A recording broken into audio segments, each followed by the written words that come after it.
Welcome to the alchemy of sex and spirit, where sex, psychology and spirit meet.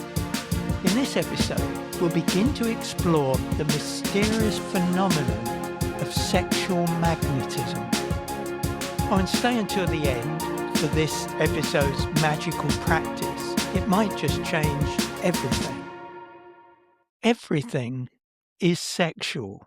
Every being is a sexual being. Every object is a sexual creation. You may argue with these statements. You may even feel offended by them, but that doesn't stop them from being true. Let me illustrate by telling an ancient story. There were two brothers. The older brother was the strong one. He was typically handsome. He was a winner, competitive, a fighter, and determined. He had the gift of the gab.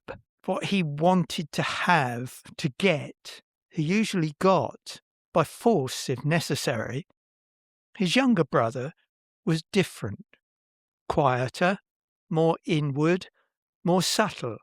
He didn't try to be like his brother. He certainly didn't attempt to beat his brother, either at sport or by fighting.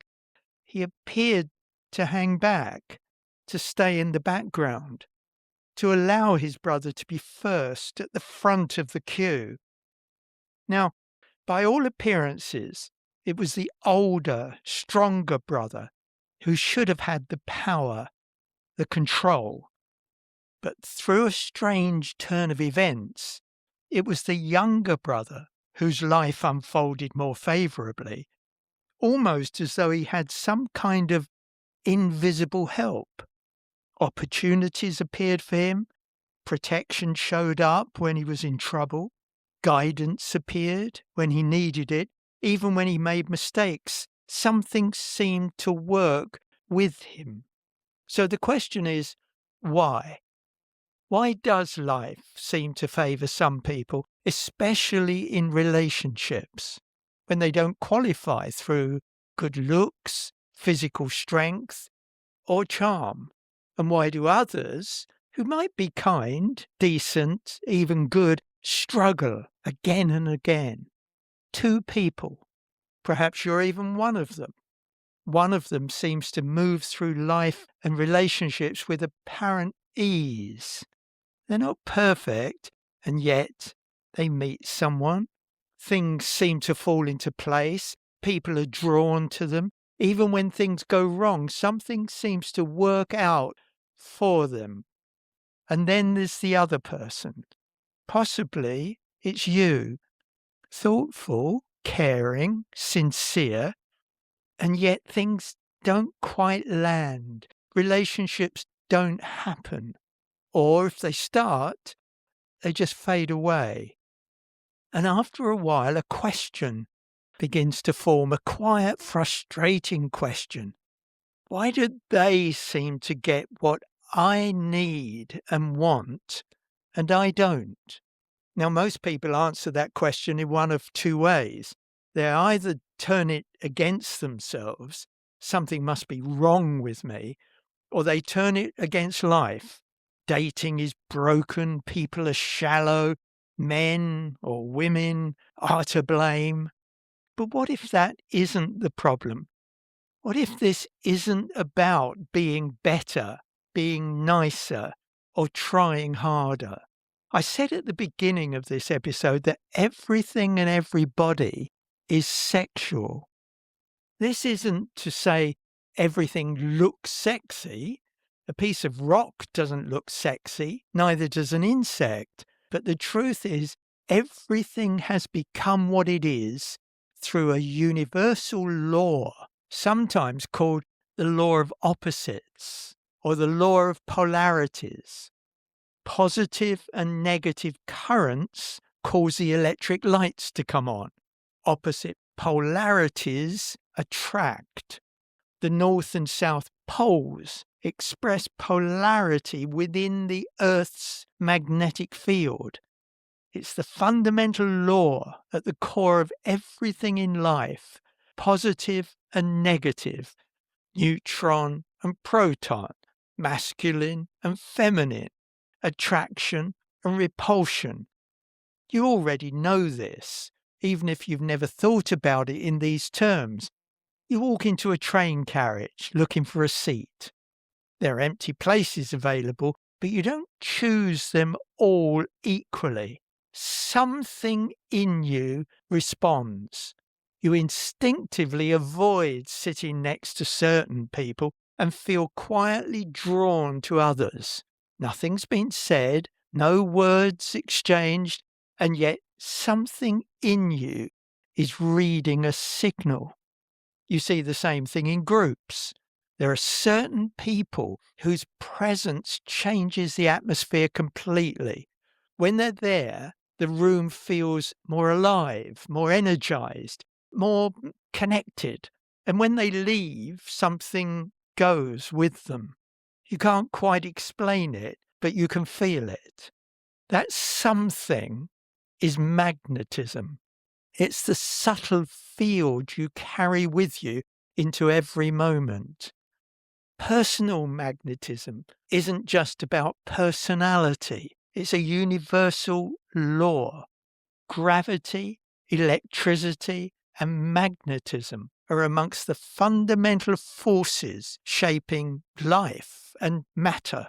Everything that we experience, light, movement, energy, even the functioning of our own bodies depends upon these forces, and yet they're largely invisible to the naked eye.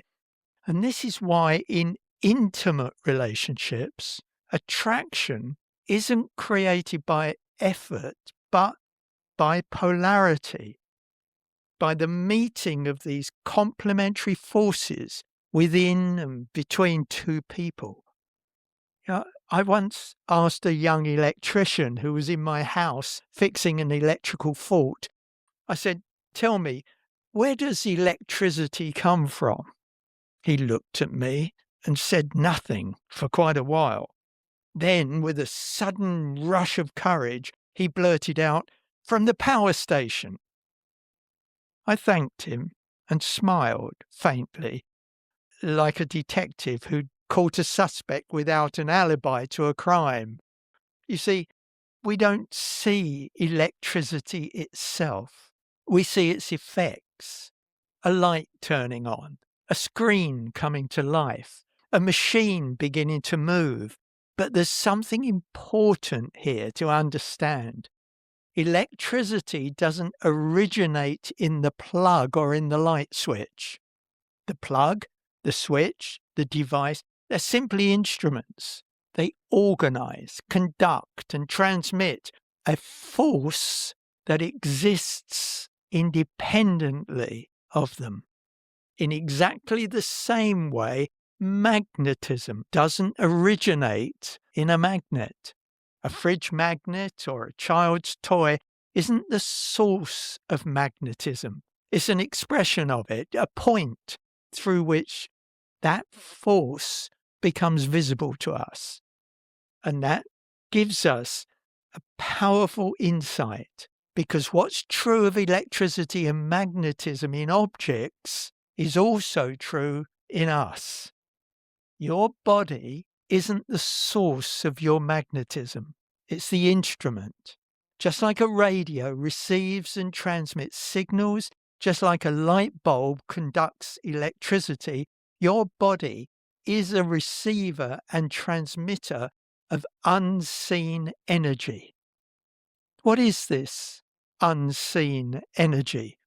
It's this that sustains and animates your body. If you've ever had the privilege of being present when a person dies, you would have experienced that the person who walked, maybe danced, played sports, composed music, or discovered cures for diseases when this energy animated his or her body, suddenly becomes a completely inert object. The body is lifeless, cold, heavy, and fixed. The invisible energy has left. This invisible force is composed of an electromagnetic field. And while you're alive, it surrounds your body like a cloak and permeates your body like the sap that permeates the tree. This electromagnetic field has been called many things: the aura, a halo, your etheric body, vital energy. In various spiritual cultures, it's called prana, chi, ru, life force. Whatever name we give it, it's real. These days, it's even possible to photograph it with the use of Kirlian photography, and it's intimately connected to the laws of magnetism. So the real question is no longer why do they get what I want? The real question is, what are they embodying, consciously or unconsciously, that I'm not? The answer is magnetism. And in the realm of attraction, we experience it as sexual magnetism. This is what people are feeling when they say there's chemistry. Now, science tells us that magnetism operates through what is called a field, a magnetic field. This isn't something we can see directly, but it's something we can observe through its effects. It's a field of force. Within that field, there are two essential principles: polarity and magnitude. Polarity refers to opposites, positive and negative, north and south, two complementary forces. Magnitude refers to strength or the intensity of that field, the degree to which one object influences another. And here's where it becomes personal, because human beings exist within this same field. Each of us generates a kind of magnetic presence, a field. And at the same time, we're constantly responding to the fields of others. You've already experienced this without needing to understand it intellectually. You feel drawn to some people and you feel repelled by others. You feel comfortable in one environment and uneasy in another. This isn't random, it's magnetism. Now, human beings are what we might call impermanent magnets. Our state isn't fixed. It changes moment by moment, day by day. And that means your magnetism isn't fixed either. It can strengthen and it can weaken. Now, in this field of magnetism, there are two fundamental movements: attraction and repulsion. When two complementary forces come together, there's attraction, a drawing together, a sense of connection. But when two forces of the same polarity meet, there's what might be varying degrees of repulsion, resistance, or pushing away. This applies just as much in human relationships as it does in physics. Now, to understand this more deeply, we need to introduce another language, the language of energy. In electricity and magnetism, we have what might be called positive and negative currents or poles, North Pole and South Pole, for example, or active and passive forces, or masculine and feminine energies. These terms are not about better or worse, more or less powerful, or about gender. They're not about men and women. They're descriptions of forces, energies.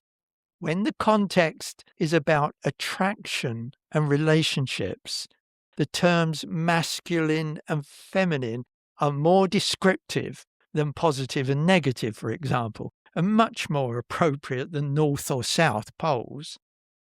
So, building up our energetic vocabulary, the masculine principle is active.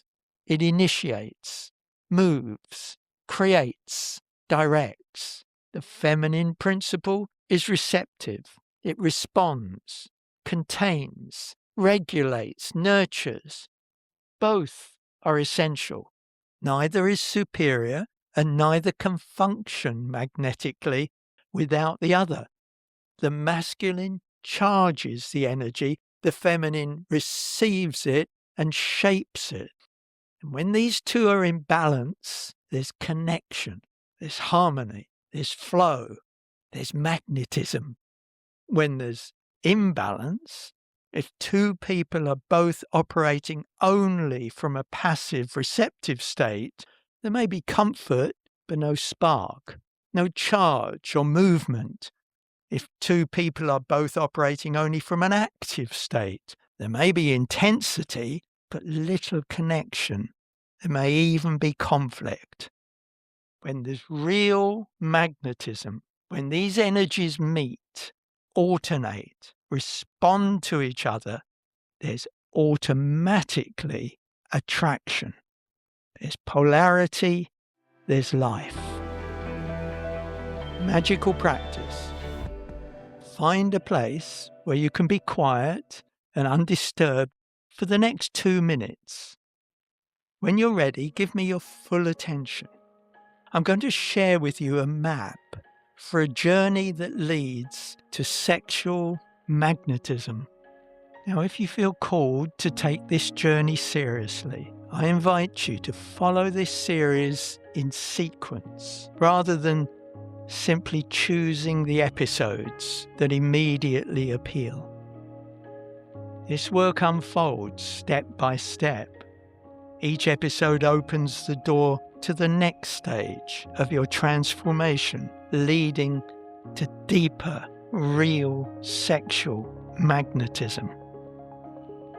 Next time, we'll explore more deeply what the aura actually is and the difference between your everyday personality and your soul personality. That part of you that existed before the world shaped you into who you think you are. This is where the connection to your real power begins. I hope you've enjoyed this episode. If something in you has stirred, even slightly, then something in you already knows the way forward. Follow that. And if you'd like to stay connected to this work and receive further teachings, practices, and resources as they're released, you'll find a link in the description below. Until next time, take these words with you. Sexual magnetism isn't something you do, it's something you are. I'm David Brown, and this is The Alchemy of Sex and Spirit.